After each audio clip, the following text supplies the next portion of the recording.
Guys, we will start with proposal offer. Proposal or offer, yeah. Initially, we had seen that in the chart of contract, elements of contract, essentials of valid contract, types of contract. उसके बाद essential elements of contract में agreement plus enforceability. Now in agreement, there is offer and acceptance. Now offer में हम लोग देखने वाले हैं legal rules of a valid offer, kinds of offer, okay, जो हमने already देखा है. अभी हम देख रहे हैं legal rules for a valid offer, essentials of a proposal हम लोग देखेंगे. चलो, we'll start with this. When a person signifies to another his willingness to do or abstain from doing anything with the view to obtain or with the view to obtaining the assent of that other to such act or abstinence, he is said to make a proposal. मैं सामने वाले के साथ contract में आना चाहता हूं. मैं क्या कर रहा हूं? मैं सामने वाले को मैं सिग्निफाई कर रहा हूं क्या? मेरा विलिंगनेस की चीज का टू डू समथिंग और एब्सटेन फ्रॉम डूइंग समथिंग. और मेरा व्यू क्या है? मेरा व्यू है कि I should get his assent to my act of doing something और एब्सटिनेंस. Getting my point? ये लिखा है ये डेफिनेशन में. When one person signifies to the other his willingness to do और abstain from doing anything with view to obtaining an assent of that other person to such act or abstinence, he is said to make a proposal. Getting my point? Now, analysis of the above definition. Essentials of a proposal or offer are: first is the person making the offer. The person making the offer or offerer is called the promiser or offerer. मतलब मैं जो उसको offer दे रहा हूं मुझे क्या बुलाया जाएगा? प्रॉमिसर और offeror.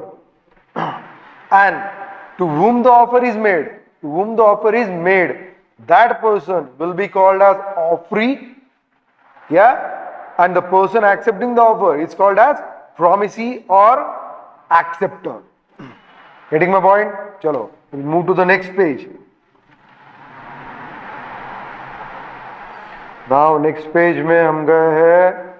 Here second point is that essentials में जो हम देख रहे हैं essential of proposal or offer.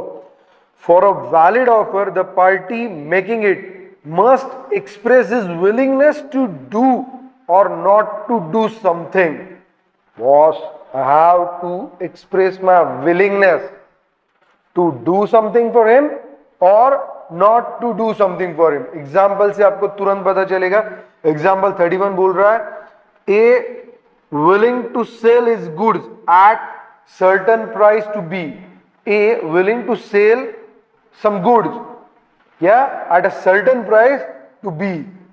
Second is willing to not to dance in a competition if B pays him with a certain amount. Means मैं भाई वो competition में पार्ट नहीं लूंगा, डांस नहीं करूंगा अगर तू मेरे को कुछ अमाउंट दे रहा हूं. तो मतलब अगर मैं ये सामान बेच रहा हूं ये आएगा टू डू समथिंग, या और अगर मैं उसको कमिट कर रहा कि यार मैं वो डांस कंपटीशन में पार्टिसिपेट नहीं करूंगा, you should pay me certain sum of money.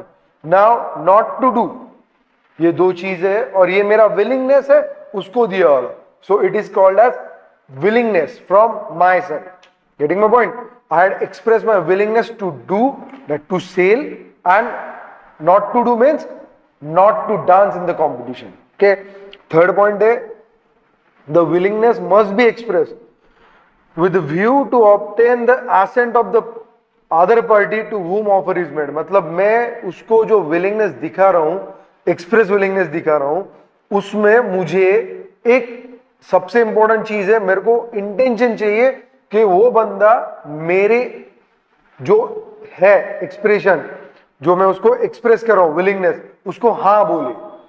क्यों? मैं ऐसे ही वेक में तो नहीं बोलूंगा किसी के साथ, तो मैं उसको टू डू और नॉट टू डू इस हिसाब से जो ऑफर डाल रहा हूं उसमें मेरा विलिंगनेस दिख रहा है, तो विलिंगनेस के साथ मुझे ये चाहिए कि he should give assent to me.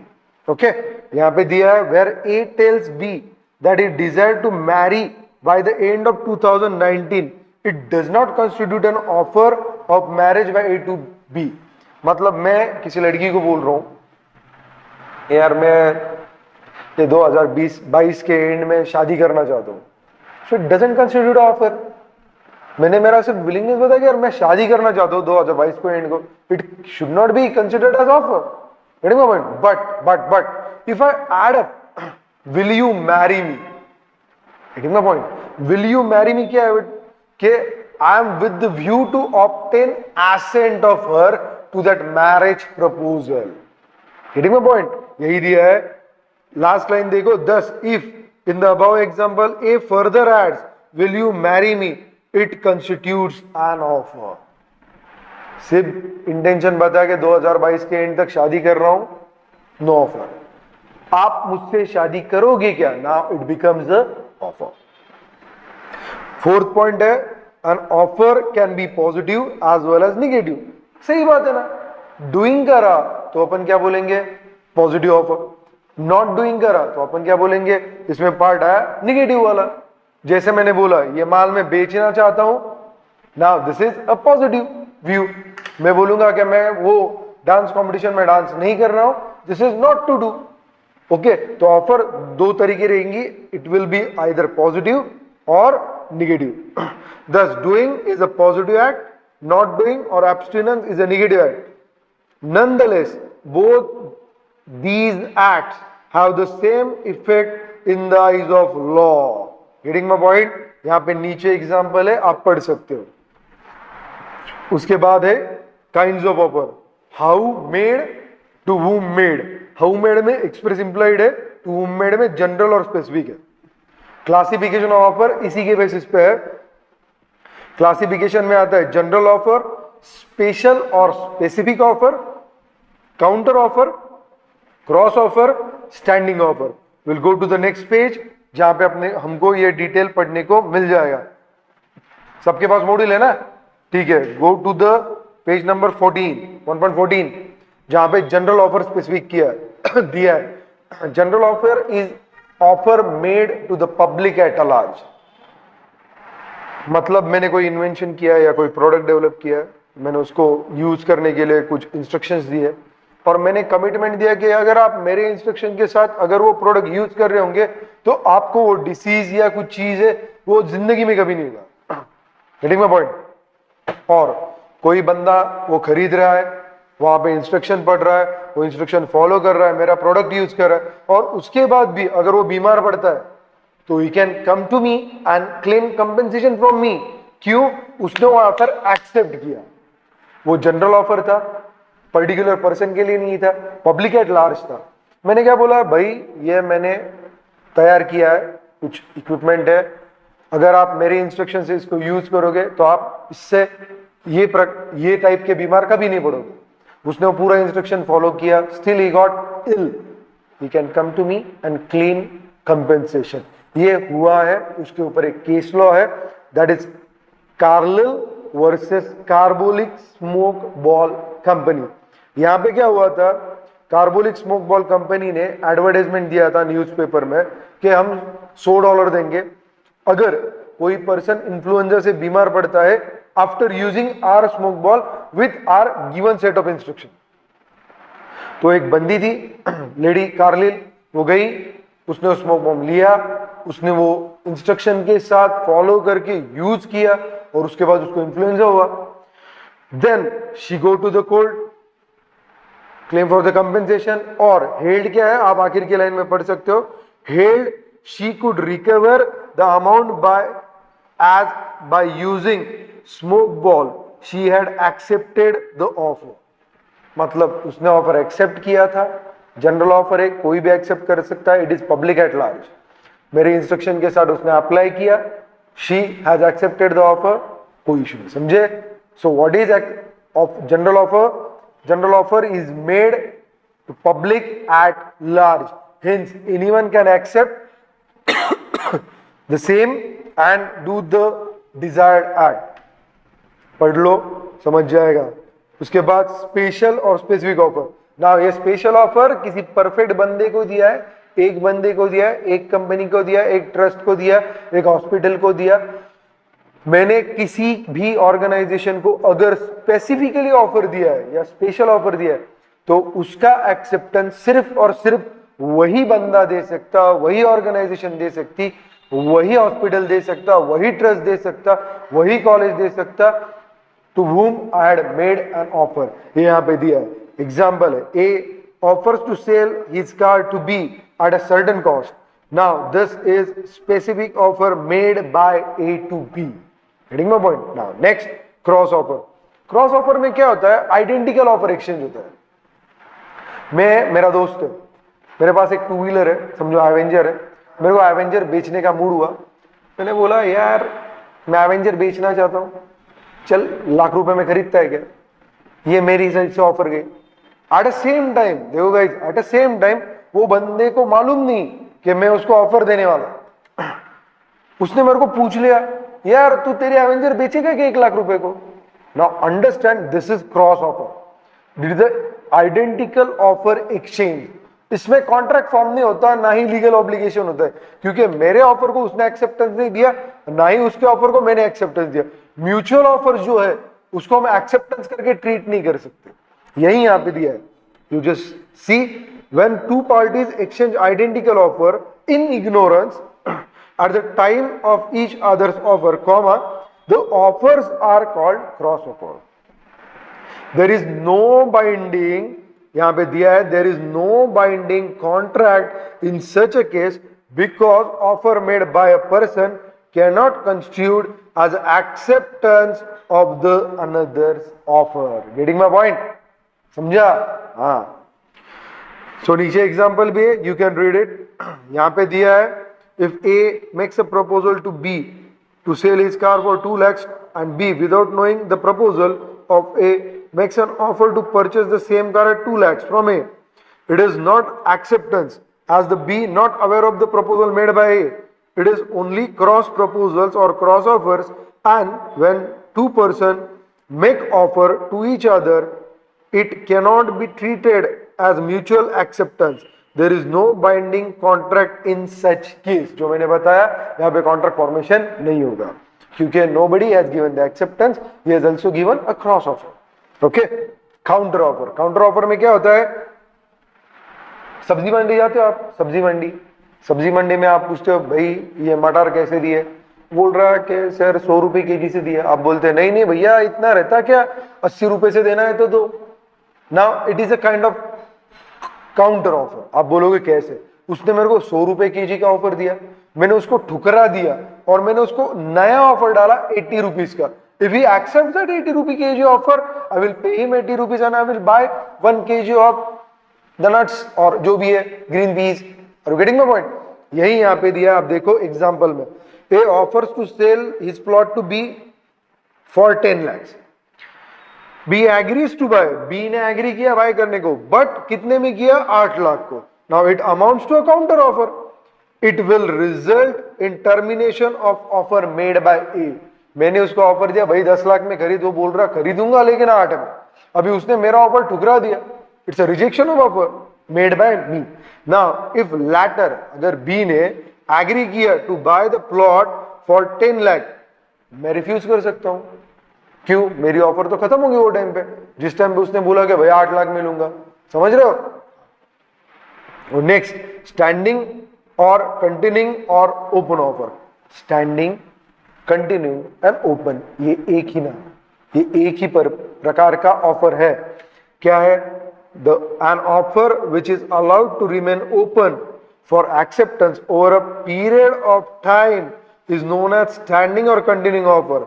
Tenders are invited for supply of goods is a kind of standing offer। ध्यान में रखो पक्का, tender that are invited for supply of goods is a kind of standing offer। बंदा आएगा, उसमें अगर norms में बैठ रहा है, मेरे पास आएगा, जमा करेगा, एसेंट देगा, माल डालेगा। Okay, essentials of valid offer आगे दिया है, उसमें हम आगे जाएंगे। इसेंशियल्स में क्या कह दिया है? सबसे पहले it must be capable of creating legal relation. मतलब क्या? इसका मतलब यह है कि जो भी ऑफर मैं दे रहा हूं, अगर सामने वाले बंदे ने एक्सेप्ट किया तो हम दोनों के बीच में एक लीगल बाइंडिंग आ जाएगी, मुझे भी मेरा परफॉर्मेंस देना पड़ेगा और वो सामने वाले बंदे को भी उसका परफॉर्मेंस देना पड़ेगा। Getting my point?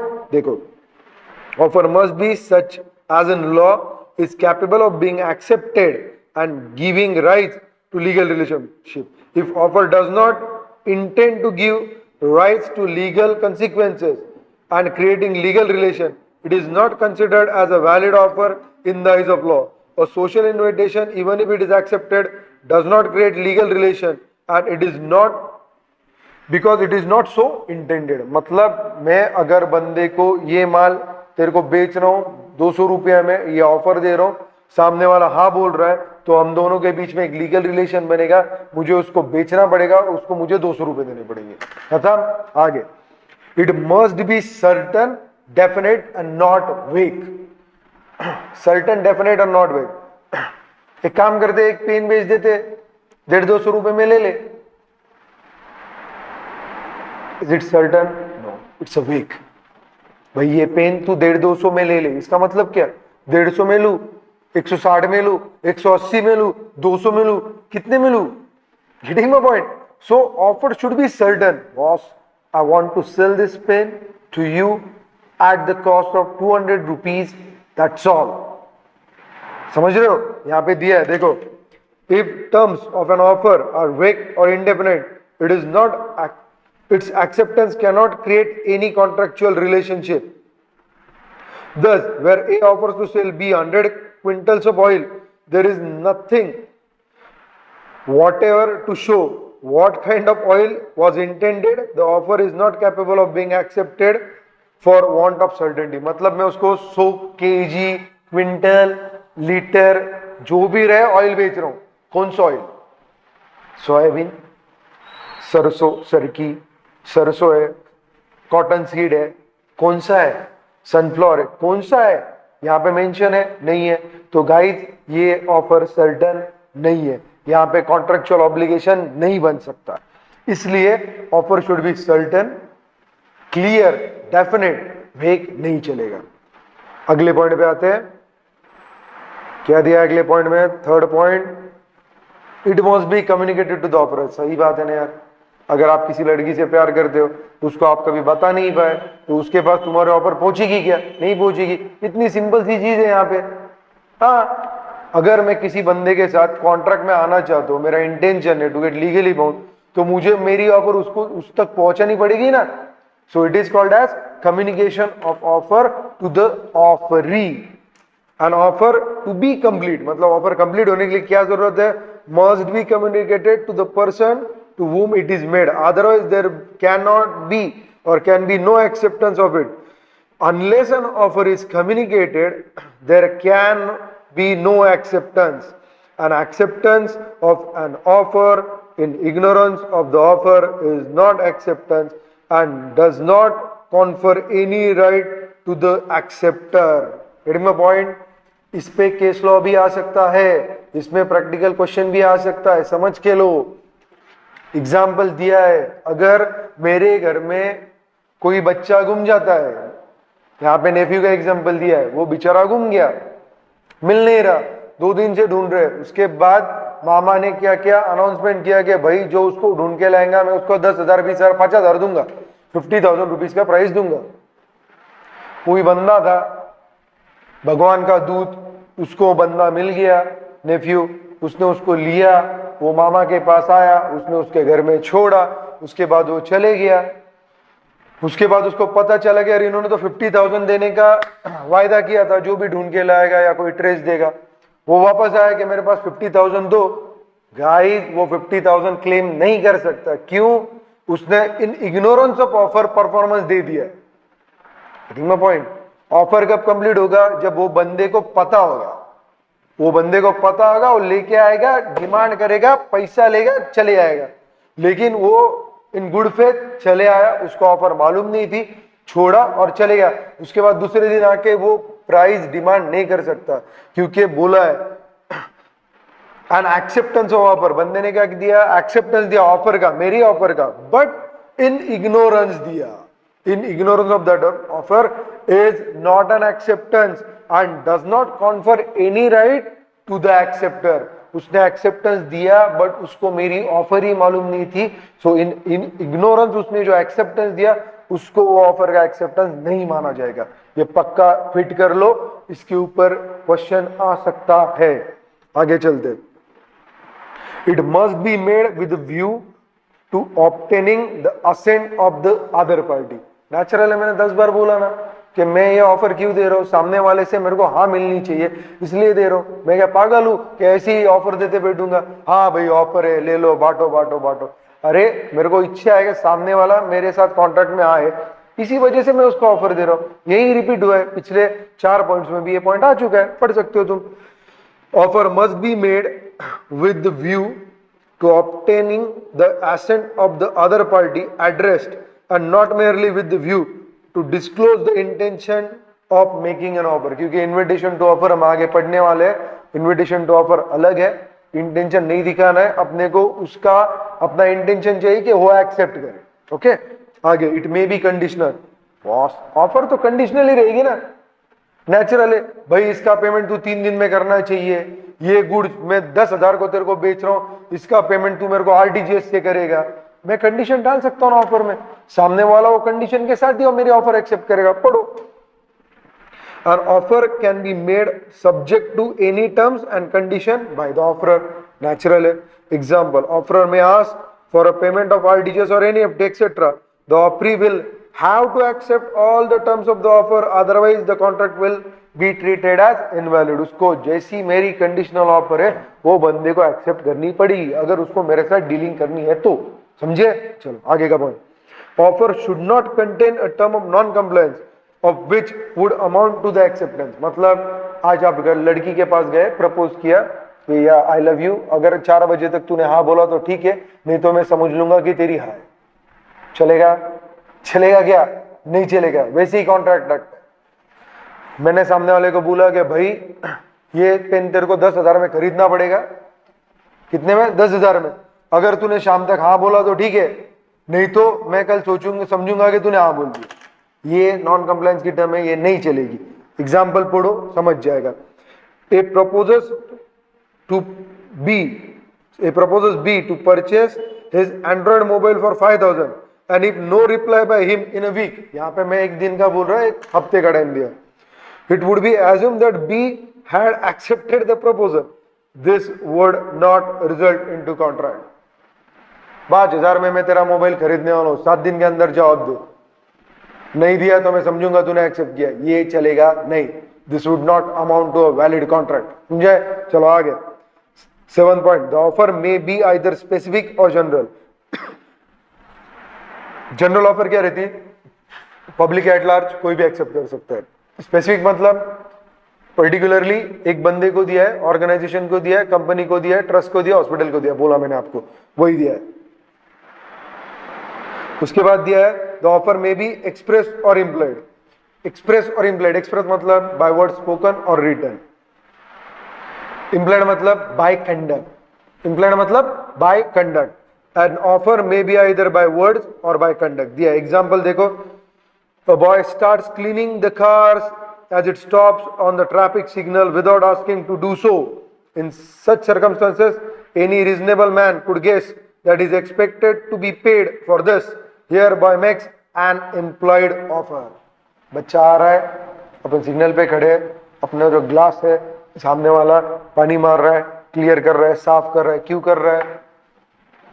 Is making N employed offer. भाई मेरे काम के लिए मेरे को 10, 20, 50 रुपए आपको जो है आपके हिसाब से वो दो, काम करके कमा रहा हूं, दूसरा काम नहीं है। Is making employed offer. Getting my point?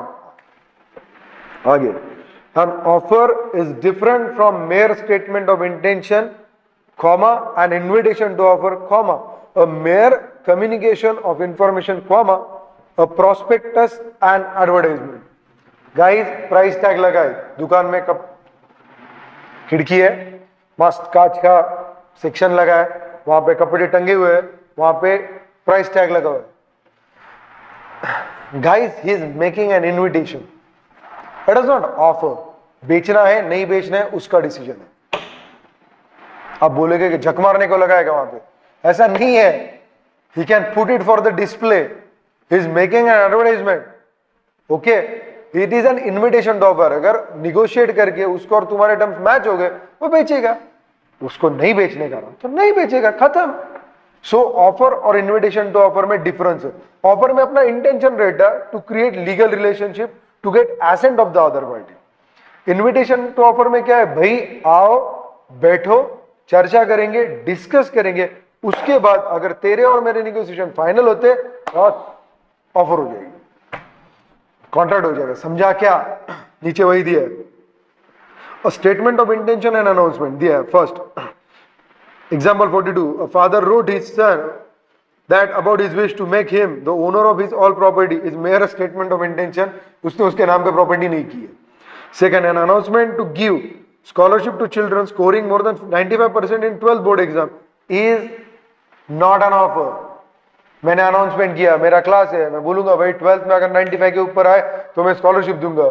बाद में वो मेरे यहाँ पे आके नहीं बैठ सकते सर पे कि आपने बोला था मेरे को दो, नहीं कर सकते। क्यों नहीं कर सकते?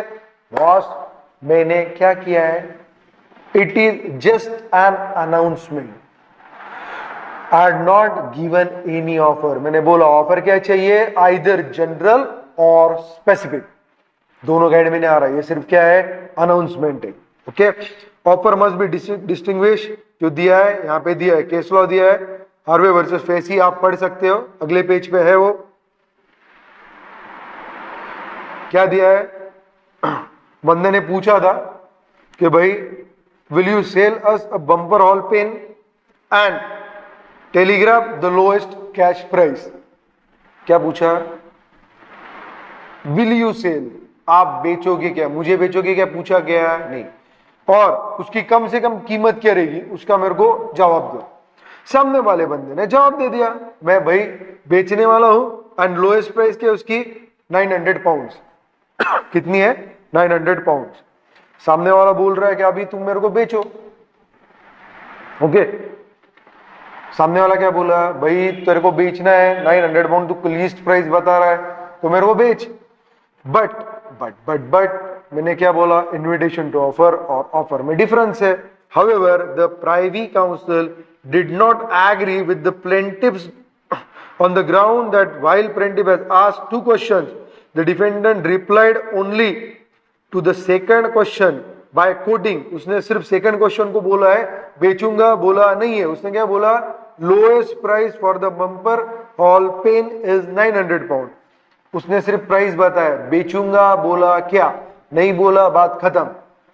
उसने दो क्वेश्चन पूछे थे, विल यू सेल और दूसरा लोएस्ट प्राइस। उसने सिर्फ लोएस्ट प्राइस बताई है, बेचूंगा या नहीं बेचूंगा बताया नहीं है।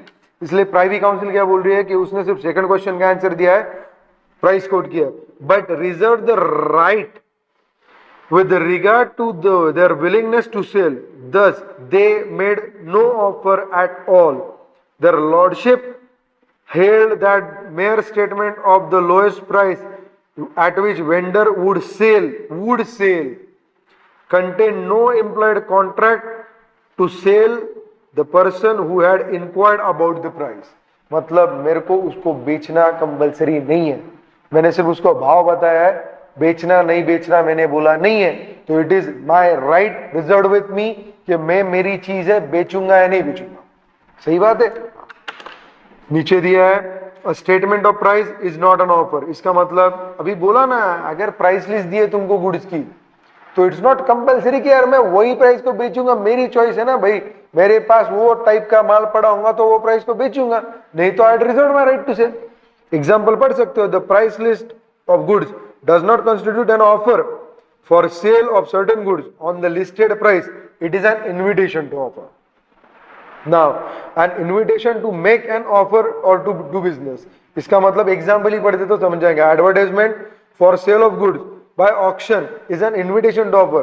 It merely invites offers or bids at the auction. It's not mandatory to them to sell that product. Getting my point? क्योंकि उनका सेल्स का राइट उन्होंने क्या किया, रिजर्व किया है। ऊपर के केस लॉ में जो दिया है हार्वे वर्सेस फेसी, उसमें आप समझ सकते हो, गेटिंग अ पॉइंट। सो आप ये पढ़ लो अभी। और ये हाँ, ये एक नीचे का केस लॉ भी इंपॉर्टेंट है, Harris versus Nicholson. When the goods are sold through auction, the auctioneer does not contract with anyone who attend the sale. The auction is only an advertisement to sell. The items are not put for sale, though person who have come to the auction may have intention to purchase. Similar decision was given in Harris versus Nixon. मतलब वो invitation to offer है, उसका right reserved है। आगे चलते, अभी वापस वही दिया है, सिर्फ यहां पे क्लियर दिया है, और statement of price is not an offer. मैंने बोला statement of price is not an offer, it is an invitation to offer, कि आ बैठ चर्चा कर, निगोशिएट कर, अगर अपना सौदा डन हुआ लेके जा, नहीं हुआ भाई माफ कर, I reserve my right to sell. Getting my point. Second para पढ़ते इसका, what is an invitation to offer का। When a person advertises that he has stock of books to sell or house to let, it is no offer to be bound by contract. Such an advertisement or offers to negotiate, offer to receive offer. मतलब ये advertisement किया है कि भाई तू आ बैठ negotiate कर और अपन ऑफर डिसाइड करते। Okay, in order to ascertain whether particular statement amounts to an offer or invitation to offer, the test would be intention with which such statement is made. Does the person who made the statement intend to be bound by it as soon as it is accepted by the other, or he intends to do some further act before he becomes bound by it? In the former case it amounts to an offer, in latter case it is invitation to offer. मैं simple language में बोलता हूं, ये pen मैं आपको 10,000 रुपए में बेच रहा हूं, बेचने वाला हूं, अगर आप इंटरेस्टेड है आप हाँ बोलो, ये मेरी स्पेसिफिक ऑफर है आपको। सही बात है, आपने हाँ बोला, I will get legally bound, you will get legally bound. मेरा इंटेंशन है आपसे एक्सेप्टेंस लेने का, मैं ये पेन बेचूंगा, आप मेरे को 10,000 दोगे, कॉन्ट्रैक्ट खत्म हो जाएगा, परफॉर्मेंस होगा, बात खत्म। बट समझो मैं क्या बोल रहा हूं, मैं सोच रहा था इसको 10,000 में बेच दूं। Does it mean I had given offer to you? No, I had not given offer to you. Getting my point? आप आओगे, बैठोगे, आप पूछोगे सर आप बोल रहे थे 10,000 में दोगे, तो आप 10,000 में देने के लिए तैयार हो गया? नहीं यार, अभी मेरा मूड हो गया 11,000 में बेचने का। अगर तू खरीदना चाहता है तो 11,000 में खरीद। Now this amounts to offer, मैं 10,000 बेचना चाहता हूं, ये क्यों भेजा? It is an invitation to offer, कि भाई आ बैठ, काउंटर कम्युनिकेट कर, डिसाइड करेंगे, बेचेंगे। समझा? Good. It is an invitation to offer, an offer. Difference, invitation to offer में मेरा इंटेंशन नहीं है इमीडिएटली एक्सेप्टेंस मिलने के बाद लीगल रिलेशन में आने का। ऑफर में मेरा इंटेंशन है सामने वाले से एसेंट लेने का, एसेंट लेने के बाद immediately I am intending to get bound by the legal contractual liability. Getting my point? Good. आप डिफरेंस पढ़ सकते हो, नीचे दिया है 4 पॉइंट्स दिए, याद रखो। पहला, an invitation by a company to the public to subscribe for its share, it is an invitation to offer, not an offer. Following are the instances of invitation to offer to buy or sell: display of goods for sale in a shop, advertisement, advertising auction sale, and quotation of price sent in reply to query regarding price. You just go read this today as well as offer and invitation to offer। आप difference पढ़ सकते हो, मैंने आपको already explain कर दिया है। अभी एक्सेप्टेंस का पार्ट हम लोग थोड़ी देर बाद लेंगे, ठीक है? चलो टेक केयर, पढ़ो, सी यू।